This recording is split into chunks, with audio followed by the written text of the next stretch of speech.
Olá, meus irmãos e minhas irmãs, um bom dia para todos. Espero que vocês estejam todos bem, tá?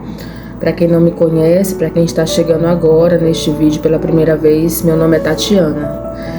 E este é o canal de leitura. Estamos fazendo a leitura de livros como apócrifos, juntando com a palavra. E algumas vezes, quando a gente faz a leitura no apócrifo e vê que tem respaldo bíblico, nós vamos na Bíblia comprovar se realmente está lá, né? Para vocês que estão chegando agora, quero dizer que até o momento, todas as histórias que foram lidas aqui até agora, não vi nada de fora do normal. Não estou aqui batendo martelo 100%, dizendo que esses livros apócrifos são verdadeiros 100%, tá? Que é esse aqui. Para quem está chegando agora pela primeira vez, esse é o livro que nós estamos fazendo a leitura. Se você se interessar pelas histórias, nos vídeos anteriores foram lidos o livro apócrifo, o Proto-Evangelho de Tiago. Depois foi lido o apócrifo, a história de José o Carpinteiro. Depois foi lido a infância do Salvador. E agora nós estamos fazendo a leitura do Evangelho árabe da infância, que também é do Salvador, tá? Antes de mais nada, quero pedir desculpa aos meus seguidores, as pessoas que estão aqui acompanhando esses vídeos, ouvindo essas histórias, porque eu estou demorando a trazer vídeos para o canal, né? Mas é por motivos pessoais, meus queridos. Não estou muito bem de saúde. E quando a gente não está bem de saúde, né, a gente nem consegue se concentrar bem, né? Por esse motivo, não estou trazendo o vídeo certo. Seria trazer um vídeo por dia, pelo menos. Por quê? Porque a gente está com a mente fresquinha na história que a gente ouviu no vídeo passado, né? Eu, pelo menos, sou assim. Então, quando passa assim 2, 3 dias, aí vai sumindo um pouco da memória. Pra gente juntar as peças de novo fica mais difícil. Eu peço desculpa, então, pra vocês, tá? Hoje não tô muito legal, mas tô melhor do que ontem, né? Tô me sentindo melhorzinha. E vou fazer esse vídeo agora, tá? Espero que vocês estejam aí gostando da leitura, tá? E no vídeo anterior, como sempre eu faço, né? Um pequeno resumo. No vídeo anterior, nós descobrimos uma história muito linda, né? Uma história que está dentro da Bíblia também. Onde, no momento que Yahushua, ele foi circuncidado ainda na caverna, no 8º dia, porque estava na lei antigamente, né? A circuncisão, toda criança, todo menino que nascia com 8 dias de vida era para ser circuncidado, certo? Isso aí é uma aliança. O povo diz assim, a lei de Moisés, mas meus queridos, era uma aliança que o pai tinha com o seu povo. Tá? Às vezes as pessoas dizem assim, a lei de Moisés, querendo dizer que foi Moisés que estava impondo essas regras. Mas, meus queridos, não foi assim, tá? Esse da circuncisão foi uma aliança. Foi uma aliança que foi feito. Tá lá no livro de Gênesis, no capítulo 17, versículo 10, tá? Vou fazer aqui uma pequena leitura da Bíblia para nós. Gênesis capítulo 17. Se você está com sua Bíblia aí, acompanha aí comigo, para que a gente venha tirar a prova dos 9, tá? Para ver se o que eu estou falando são inverdades, né? Na Bíblia, no capítulo 17, no versículo 10, diz o seguinte: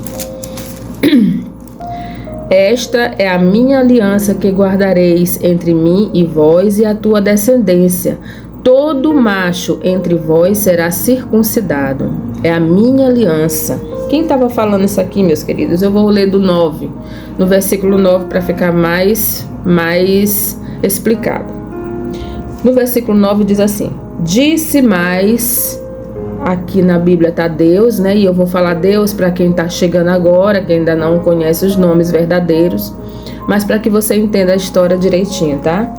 Disse mais Deus a Abraão, Yahweh, a Abraão: guardarás a minha aliança, tu e a tua descendência, no decurso das suas, gerações, tá? No decurso das suas gerações. Aqui não está dizendo que é para parar em uma certa geração, não. Ele está deixando bem claro das suas gerações, tá? Esta é a minha aliança que guardareis entre mim e vós e a tua descendência. Todo macho entre vós será circuncidado. Circuncidareis a carne de vosso prepúcio. Será isso por sinal de aliança entre mim e vós. O que tem 8 dias será circuncidado entre vós, todo macho nas vossas gerações, tanto o escravo nascido em casa, como o comprado a qualquer estrangeiro que não for da tua estirpe. Com efeito, serás circuncidado o nascido em tua casa e o comprado por teu dinheiro. A minha aliança estará na vossa carne e será aliança perpétua. Você sabe o que significa a palavra perpétua, meus queridos? Não é para sempre? Mas o povo tem uma mania de tirar as coisas do Pai, né? Cada um com seus entendimentos, cada um com suas linhas de raciocínio. Eu estou lendo dessa forma aqui, quando ele diz bem claro, daqui será a aliança perpétua, tá? O incircunciso que não for circuncidado na carne do prepúcio, essa vida será eliminada do seu povo, quebrou a minha aliança. Foi lido aqui no livro de Gênesis, capítulo 17, do versículo 9 ao 14. Tá bem explicado, né? Mas cada qual faz o que achar melhor. Então, meus queridos, a gente viu sobre esse prepúcio, né? Que foi feita a circuncisão de Yahushua, lá na caverna ainda, eles ainda estavam na caverna, tá?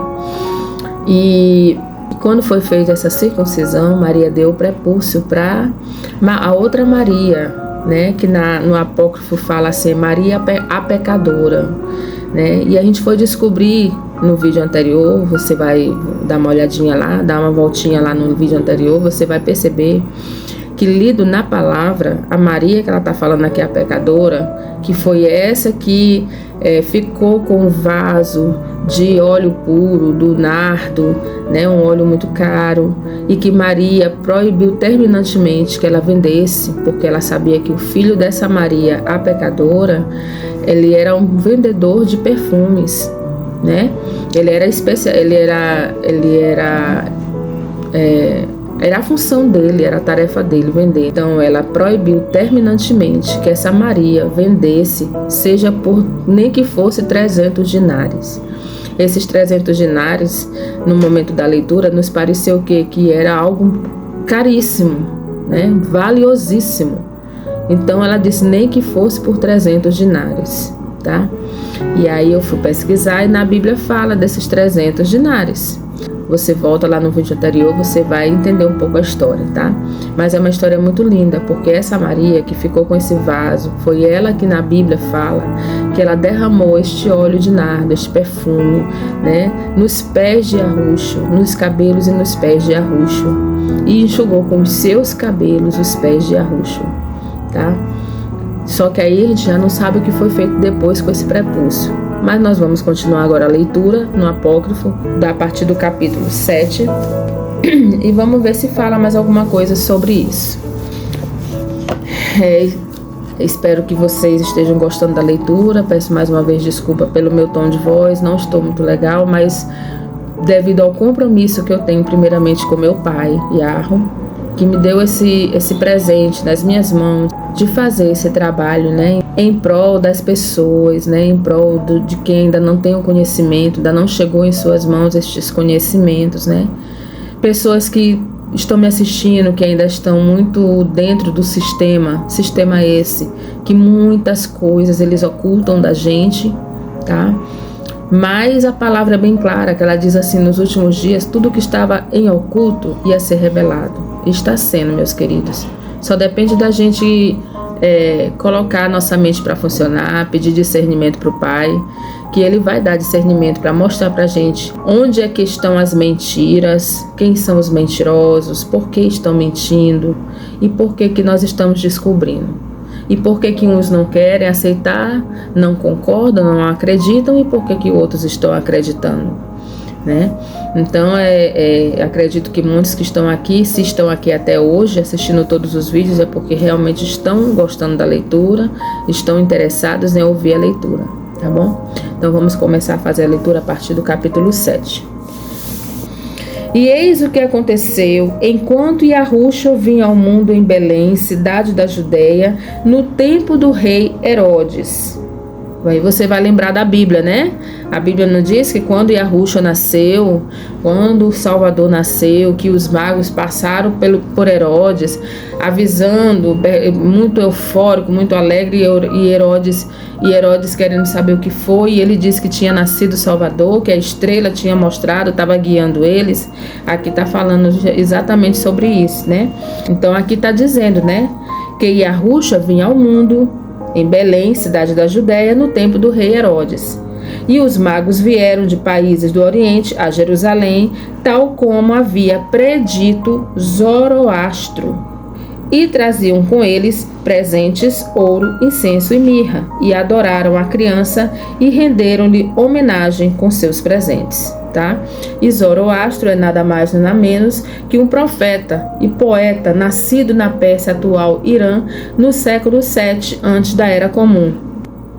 Ele foi o fundador da religião oficial do Império Aquemênida, o Zoroatrismo. E há quem diga que Zoroatrismo significa contemplar os astros, tá? Mas que não é certeza. Segundo a pesquisa, não é certeza.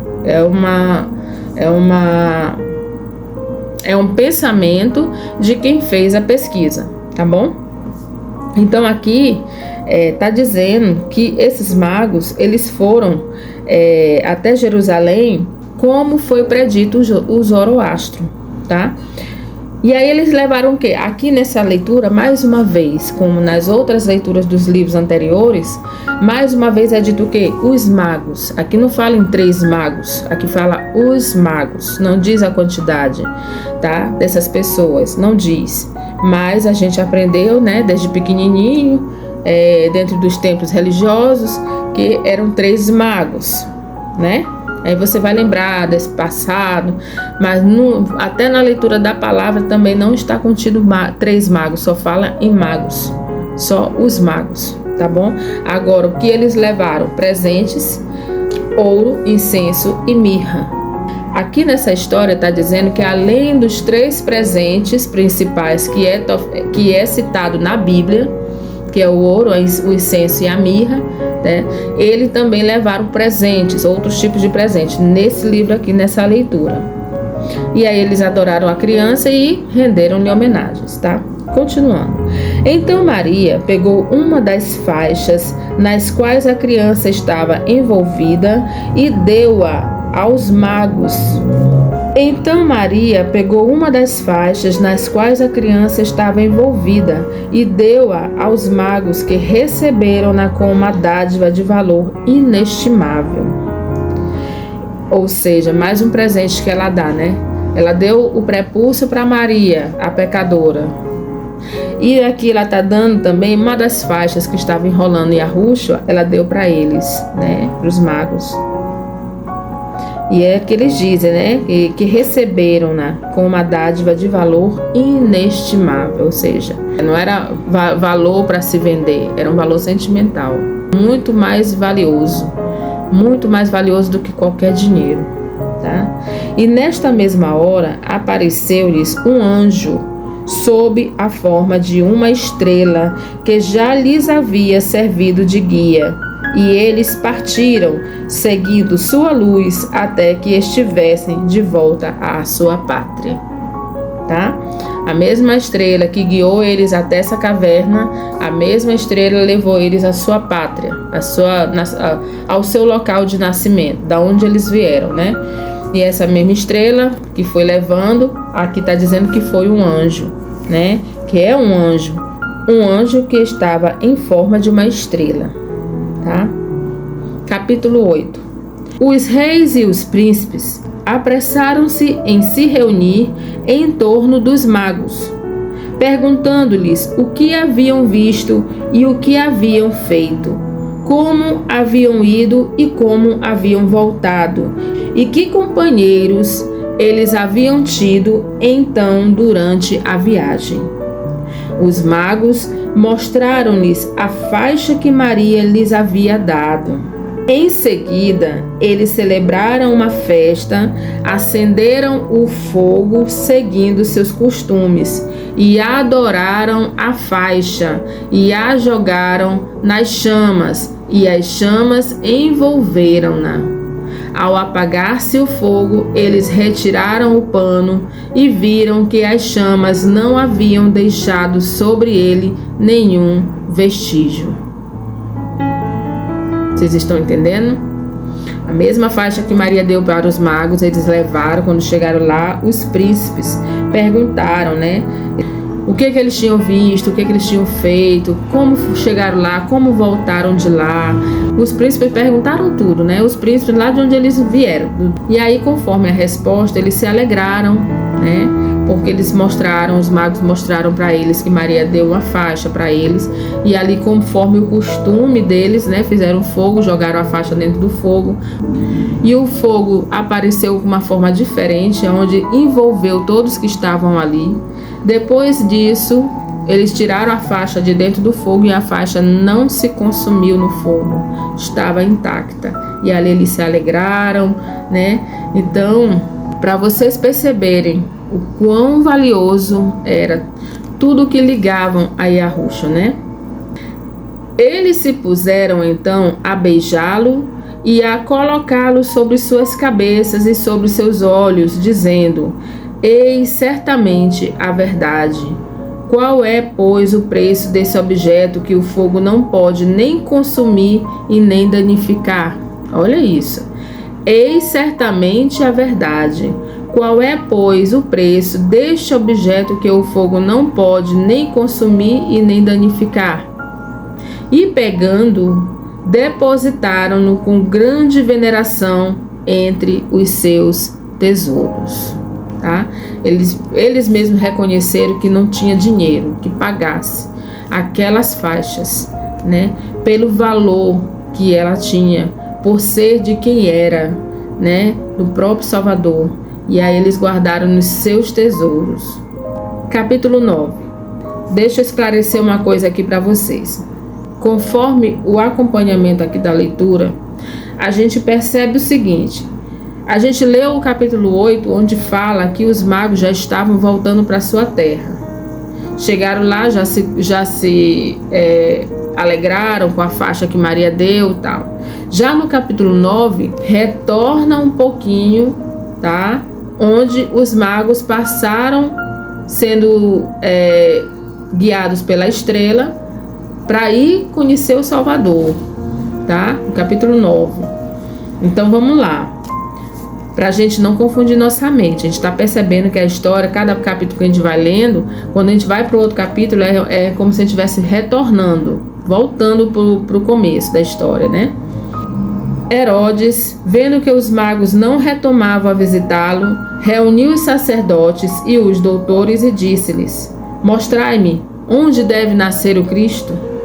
E quando responderam que era em Belém, cidade da Judéia, Herodes pôs-se a tramar em seu espírito o assassinato de Yahusha. Bom, aqui quem respondeu para Herodes disse que ele ia nascer em Belém. Isso que era o que ia acontecer. Por quê? Porque José estava indo para Belém, que era a terra natal dele. Ele estava indo para Belém por causa do recenseamento.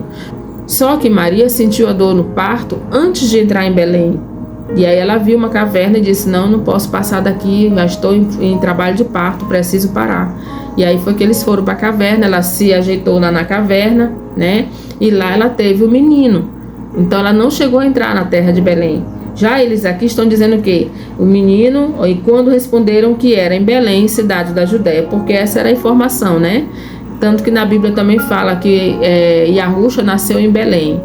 E aqui nesse livro, no Apócrifo, diz que não, que ainda não tinha entrado em Belém, tá? Aí vocês perceberam, né, que Herodes começou a tramar o assassinato de Yahusha, tá? Vamos continuar. Então o anjo apareceu a José durante o sono e disse-lhe: levanta-te, pega a criança e sua mãe e foge para onde, meus queridos, que a Bíblia fala? Não é para o Egito? Pois aqui também está dizendo a mesma coisa, tá? Levanta-te, pega a criança e sua mãe e foge para o Egito. E quando o galo cantou, José levantou-se e partiu. Aí tudo parte da obediência. O pai mandou, obedece. Capítulo 10. E enquanto ele refletia sobre o caminho que ele deveria seguir, José, a aurora o surpreendeu. A correia da sela se havia rompido ao se aproximarem de uma grande cidade, onde havia um ídolo ao qual os outros ídolos e divindades do Egito rendiam homenagem e ofereciam presentes. Sempre que Satanás falava pela boca do ídolo, os sacerdotes relatavam o que ele dizia aos habitantes do Egito e de suas margens. Então, por esse motivo que José, Maria escutaram e viram. Por quê? Porque eles estavam fazendo, no meu entendimento aqui, eles estavam fazendo essa homenagem às margens do Egito, porque eles ainda não tinham entrado no Egito. Foi no caminho, deu problema, na sela, na correia da sela, e aí eles tiveram que parar. E ali eles avistaram toda essa homenagem feita a ídolos, E ali aqui está dizendo que os sacerdotes relatavam tudo que ouvia do ídolo que era usado por Satanás, Satanás usava a boca deste ídolo para falar. Os sacerdotes relatavam o que este ídolo estava dizendo aos habitantes do Egito e de suas margens, tá? Então estava tendo ali uma comemoração, estava tendo ali uma homenagem. Aí a gente vai lembrar de hoje, os rituais que fazem por aí, as oferendas, tudo isso, ainda existe hoje. Ora, este sacerdote tinha um filho de 3 anos, tá? Aqui está falando em sacerdotes, no plural, ou seja, tinha mais de um sacerdote, Mas, olha só, tinha um sacerdote no meio destes sacerdotes que tinha um filho de 3 aninhos, só 3 aninhos, tá? Que estava possuído por um grande número de demônios. Ele profetizava e anunciava muitas coisas, e quando os demônios se apossavam dele, rasgavam suas roupas, e ele corria nu pela cidade, jogando pedras nos homens. Essa criancinha de 3 anos, tá? A hospedaria desta cidade ficava perto deste ídolo. Quando José e Maria lá chegaram e se hospedaram, os habitantes ficaram profundamente perturbados, e todos os príncipes e sacerdotes dos ídolos se reuniram ao redor deste ídolo, perguntando-lhe: de onde vem essa agitação universal? E qual é a causa deste pavor que se apoderou de nosso país? E o ídolo respondeu: esse assombro foi trazido por um Deus desconhecido, que é o Deus verdadeiro. O próprio Satanás está dizendo isso, viu, meus queridos? Pela boca do ídolo. O próprio Satanás está dizendo isso, olha. Esse assombro foi trazido por um Deus desconhecido, que é o Deus verdadeiro, ou seja, um Deus conhecido. Então quer dizer que aquele povo do Egito só conhecia esse Deus, o Deus ídolo, o Deus deles de idolatria. E ali Satanás estava dizendo para eles que tinha acabado de chegar um Deus verdadeiro. Olha como a história está ficando fascinante, E ninguém, continuou a Satanás falando pela boca do ídolo, dizendo assim: e ninguém, a não ser ele, é digno das honras divinas, pois ele é o verdadeiro Filho de Deus, Filho de Yahweh, tá? À sua aproximação, esta região tremeu. Ela se emocionou e se assombrou, e nós sentimos um grande temor por causa do seu poder. O que a Bíblia fala? Que até os demônios temem e tremem na presença do Pai Celestial, Criador de todas as coisas, Yahweh, que você conhece como Deus. E aqui está dizendo, o próprio Satanás está dizendo, que na aproximação deste menino, que é o filho do Deus verdadeiro, do Criador verdadeiro, tudo ali tremeu. Toda a região ali tremeu. E até mesmo eles tiveram temor. Tá vendo como é forte? Continuando. E neste momento, este ídolo que estava falando caiu e quebrou-se, tal como os outros ídolos que estavam no país. A sua queda fez acorrerem todos os habitantes do Egito. Olha a potência que aconteceu com a chegada do menino Salvador nesta região do Egito, tá?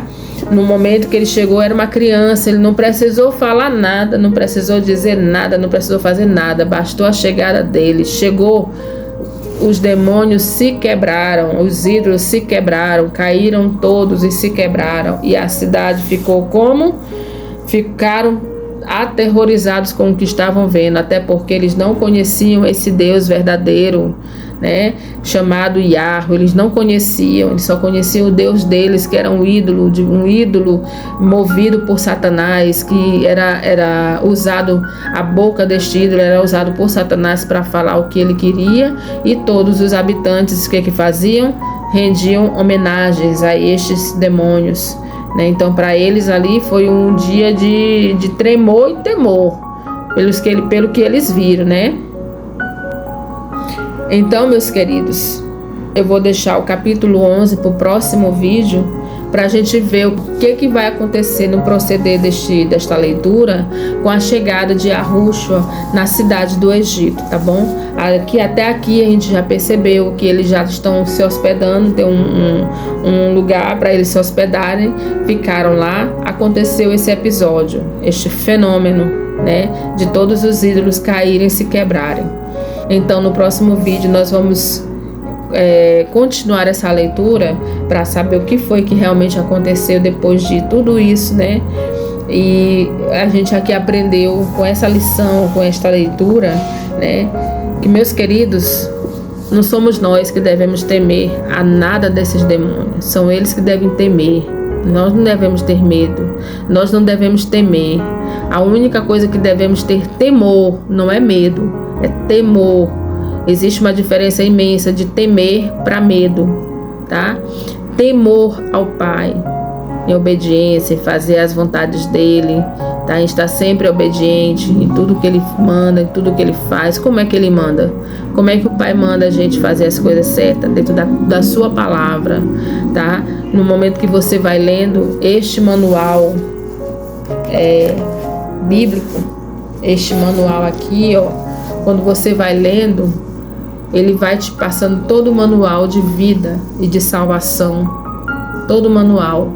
Muitos estão colocando essa palavra aqui em descrédito. Nós sabemos que no momento que foi copiado essas escrituras, porque chegou na nossa mão, né, traduzidas, mas antes de ser traduzidas existiram os originais. Esses originais se perderam, foram arrancados de nós, de alguma forma foram arrancados de nós. E quando começaram a traduzir, certo que muitas coisas a gente vê que foi tirado, outros foram colocados, mas isso não é culpa nossa, meus queridos, tá? Isso também não nos invalida, não invalida este livro, não invalida, porque ao momento que você pega ela para ler, você começa a sentir uma transformação na sua vida. Você começa a sentir uma paz interior dentro de você. E isso, meu querido, sabe quem faz isso? É o nosso Pai. Porque quando você pega a palavra para ler, quando você se coloca no momento de leitura e oração e devoção, você está buscando intimidade com o teu Pai, com o teu Pai Celestial que te criou, que te formou, que me criou, que me formou, tá bom? Então essa é a intimidade que você vai ter com seu Pai.